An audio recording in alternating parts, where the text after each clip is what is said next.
Let me start by asking you about Indian businesses. You've managed to ink some really key concessions, especially on the national insurance payments front. Are you hearing from companies that they want to increase investments in the UK as a result? And if so, where? Well, I think Indian business is very excited that we've got the free trade agreement in place, we've got the double contribution convention in place. Indian businesses have been very bullish on the UK. And if one looks at the investments flowing in from India to UK, it's a tad more than the other way around.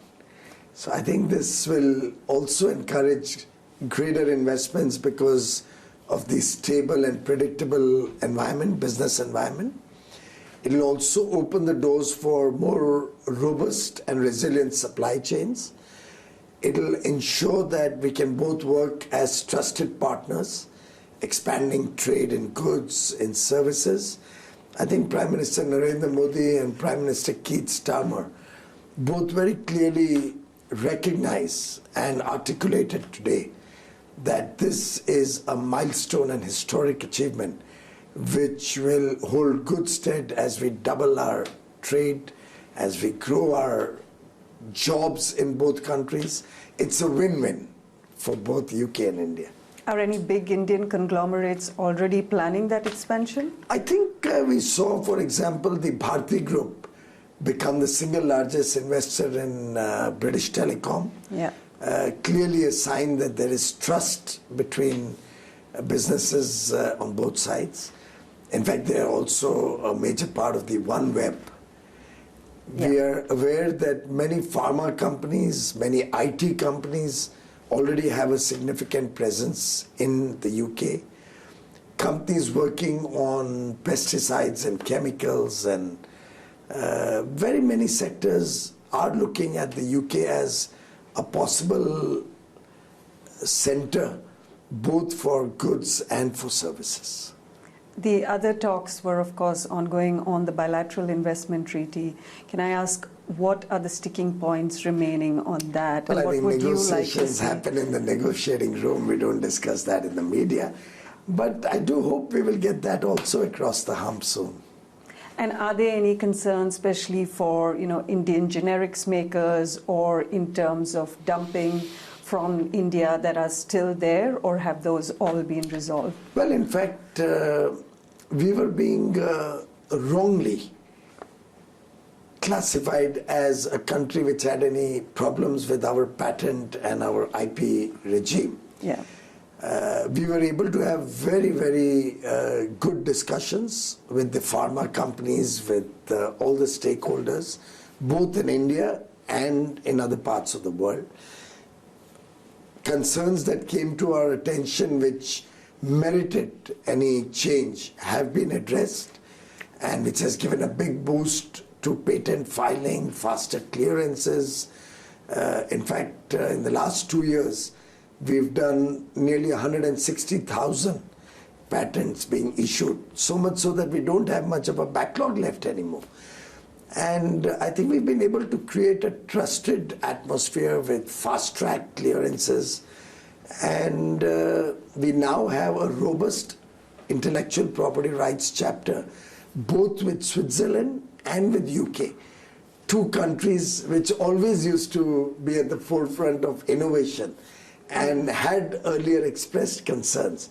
So you would appreciate that now we have a good segue on IPR also with the advanced and developed economies, and we do believe that we'll see a lot of innovation happening in India in the years to come. And do you see this deal as a template for the deals that you all are looking to ink with the US, for instance? Starting with, one of the questions, if I may ask, is on visa access, because that is something that came up a lot in the trade agreement. I don't think so. Well. That's completely wrong propaganda that's been discussed in the United Kingdom. I have often said on record that free trade agreements are not about immigration. Mm-hmm. Now, of course, business visas to further providing goods or to do business or to provide some service in the short term is a different matter. And unfortunately, the debate in UK went into the wrong direction. I'm glad that now more and more clarity is coming to everybody. This was never about immigration. It was about free trade, both in goods and services. It does open up a plethora of opportunities for businesses on both sides, and will be great. It will be a win-win for the UK as much for India. And, you know, President Trump is in the UK this weekend.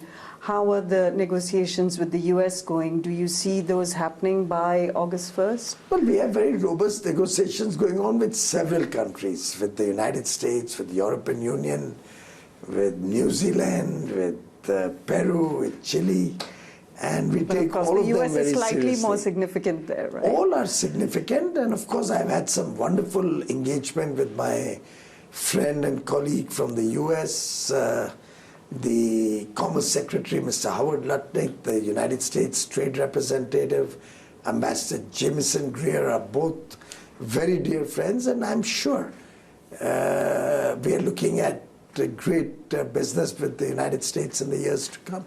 And you know, this thing President Trump has said of an extra 10% tariff on BRIC nations, tariffs on countries that are importing oil from Russia, are those sticking points at all? I don't think there is any sticking point in our relationship or negotiation with the United States, and it's making good progress. And you're confident in terms of, given the clock is ticking there as well? Well, I'm always confident. I'm curious also, you know, one of the things has been, it seems like there's a thaw in trade relations between India and China, two of the big global economies. How do you see that? And, you know, what's your outlook for there? Well, I think China is a large economy, and they have trading relations across the world. They have also been in dialogue with the United States. They're doing significant work with your country in UK, with the European Union. And India has always stood for fair play. And that is what we are looking to achieve with all our trading partners. I think whoever plays by the trade rules for open trade, gives equal access to Indian goods and services, helps us develop our economy to become a developed economy by 2047, which is Prime Minister Shri Narendra Modi's vision for the country. We'll be willing to work with all such countries. And what do you see next after this really successful one? You know, you spoke about the US. Is the EU next? What can we be expecting? Well, I think all trade negotiations are important, and they're all moving along very fast, very well. I'm in continuous dialogue. I was just exchanging messages with the EU Agriculture Commissioner a few minutes back. So it's a continuous process, particularly given the time zones are different all over the country. I think it's a round-the-clock effort. Also, what to you in the UK, coming back to it, was the biggest concession? You know, these trade negotiations have gone on for more than 3 years, successive governments. What was the biggest concession that you think really swung it? I don't think there's anything big or small. A trade deal is always a comprehensive package. And you always balance different elements of a deal. In this particular transaction also, and it's one of the most comprehensive trade deals ever. It has nearly 30 chapters, more than we've had in any other trade deal. So I think it's a holistic, comprehensive agreement. And very often you balance and set off one against the other. You don't literally pick up one as the most important or the other as less important. Absolutely. How are you feeling now at the middle of the year? You know, this new government has done something. This deal was the first in a decade that India has done at this scale. You know, what is India's outlook when you're looking at the global economies and its new position in the world? After Prime Minister Modi came into government, We first stopped the Regional Comprehensive Economic Partnership, which was an agreement with, effectively with non-market economies. So, we already had a free trade deal with the ASEAN region and with Japan and Korea. Australia and New Zealand, we could have bilaterally, and we've already now completed it with Australia. We're in dialogue with New Zealand. So effectively, it would have been a free trade deal with China. So I think it was important to stop that, because that would have hurt India's manufacturing prowess. Having said that, Prime Minister Modi is focused on free trade deals with advanced and developed economies.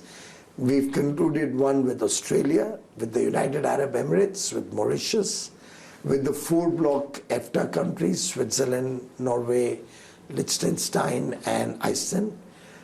We've now done it with the United Kingdom. We're in active dialogue with EU, with the US, with Peru, with Chile. We've concluded discussions with Oman. So India has now changed track and is engaging with the larger and the more consequential partnerships, which will help India in its journey to becoming a developed nation. And sorry, just one clarification on the US, because you mentioned Lutnick and Greer. I'm just wondering, is Scott Bessent not involved in those negotiations? Our negotiations are with the Commerce Secretary and with the USTR. Okay. And you said visas for Indian workers, which has been a big issue, in the US. That is not part of the talks at all. What issue? H-1B visas for Indian workers. I think post-COVID, H-1B visas has not remained an issue at all. A lot of people realize that you can do a great amount of work from home. So you can do a great amount of work from third countries.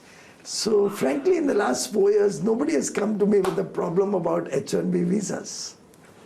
So that's no longer an issue. It's no more an issue, and it's not even, we've not discussed that even once in our dialogues. Okay. Well, Minister, thank you so much for taking the time. Thank you.